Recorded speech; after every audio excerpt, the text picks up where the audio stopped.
Organizing with ADHD is a challenge.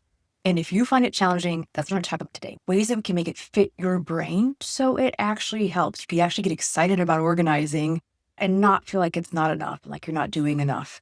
First of all, organizing, let's define it. Like, what's the point of organizing a space? Keeping track of things, knowing where they exist, being able to use them when you need them. That's it. You are just trying to create a system that works for your brain that lets you be able to do things and keep track of what you need to do them. Whether that's organizing your digital world or organizing your physical spaces or organizing your work projects, we're just trying to be able to remember and track different things so they can be used. And so when we're looking at organizing spaces, this can get so overwhelming. And we're often trying to balance two things with ADHD brain: memory, remembering where things are, and overwhelm, seeing so much that we kind of shut down and are overloaded by our visual input. And so when we're looking at organizing spaces, we want to really consider the balance of these two things. What do I need to see? And when am I seeing so much stuff that I totally shut down and it's not helping me at all? For me, if I don't see something, I'm going to forget about it. But I also am somebody who gets really overwhelmed when I see too much. If there's too much clutter and tchotchkes and everything around, makes me feel kind of nervous and overwhelmed and I shut down. I have to figure out ways that balance those two things. Some of the things I've done for that is using a lot of clear storage. So things are contained, but I can see them.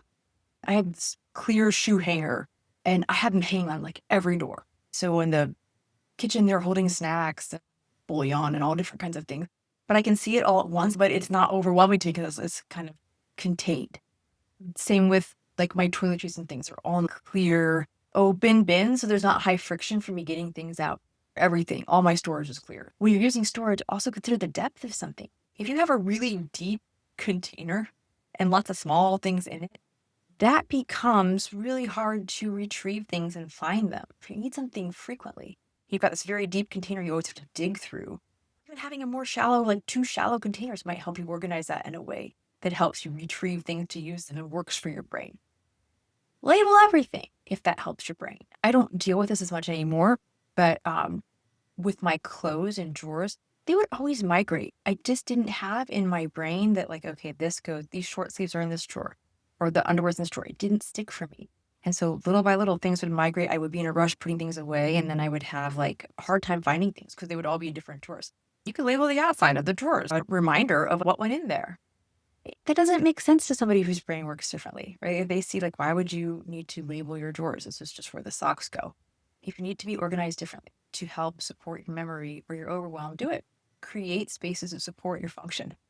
When I don't see things easily, I'm going to buy that thing over and over again. I'm not going to remember I have them. I bought these tortillas and they were stored in a bread box that we have on our countertop. You can't see them very well.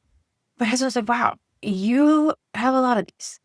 And I went to look, it had like a dozen bags of these tortillas. And I was talking to some other friends of mine who all have ADHD. And we're listing the things that we have a dozen of. They're all things that are tucked away, like they're mustards or soy sauces or whatever, but they're things that aren't very visual. We're not seeing them right away. They're tucked in a refrigerator shelf or on a high cabinet or something. And so for all of us, it's the same thing. I think I did win with the 12 bags of tortillas. I don't think anybody was quite at my level. But if you want to support your brain, understand that you have to probably support these two things and in different ratios depending on who you are. Like a lot of traditional organizing advice has you hide things. You don't want to see it because it's prettier if you don't see everything at once. That doesn't always work for a brain. You want to create something that actually works for your brain and the things that you're doing in your spaces. You want your system to work for you. You don't want to be trying to fit into some, Homes and Gardens magazine, or maybe you do. But even if you do that, you want to be thinking of function overall. So it's a system you could actually use. One idea for this is to look at the point of action. Look at the actual physical location of where you are doing things and assess that. And we want to look at decreasing friction and making it easier for keeping track of things where you are actually doing them. So like for me, when you walk into my house, the main level of my house, there are 4 places you could take off shoes and put them away. They're not all the most beautiful places. I don't think I'm going to win any beautiful organization system awards if they exist, right? I'm not going to win that. But what it does do is help me not to get overwhelmed by 20 pairs of shoes everywhere. So when you walk in any door on that main level, there's a place for shoes because that works for me.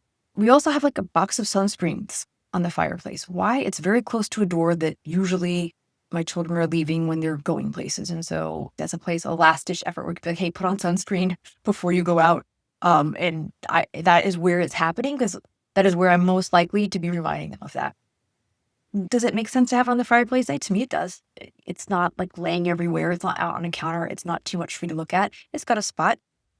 I had a client who we created a toothbrushing station in her kitchen because that was a spot where she ended up thinking, I haven't brushed my teeth. And so we just made it easier. Is it what everybody's doing now? Does it make sense from an organizational standpoint? Maybe not to some people, but it logically made sense for her life and her routine and where she was doing things when she was doing them. And it was supportive for her. Another client that I was working with, we decided a very simple fix for her keeping on top of trash, which was hard. We put a bunch more trash cans in different rooms, so she was never in a room without a trash can. We decreased the friction of what she wanted to do in that moment. We organized her space a little bit differently. You want to make the important stuff easy to use. You want to reduce steps whatever you can. The idea behind me having places to put your shoes at every single door of that level of my house is to reduce steps. I wanted people taking off their shoes. I didn't want to be tripping on them. I wanted to make it easy as possible for them to comply with that. All right, so that's why I set up my environment that way. Organize around categories that make sense to you, not necessarily around the right categories. Like I had a client who, when we were looking at organizing her kitchen space, it made sense to her to group all of the Mexican food ingredients together or all different kind of food themes together. That helped her function in her day-to-day. That wouldn't work for me, right? But your organization system has to consider you and what you do in these spaces frequently, day to day. For her, like she did a lot of Mexican nights, so she needed that already thought out for her. It decreased friction, made it easier for her to function and cook in her kitchen. It's okay to pick things that may not be the logic other people use. Like maybe you need a category about things I need before I leave the house or things I have to deal with this week or whatever makes sense for you to be able to retrieve something, keep track of it, and deal with it. That's good. That is a system that you're going to actually be able to maintain.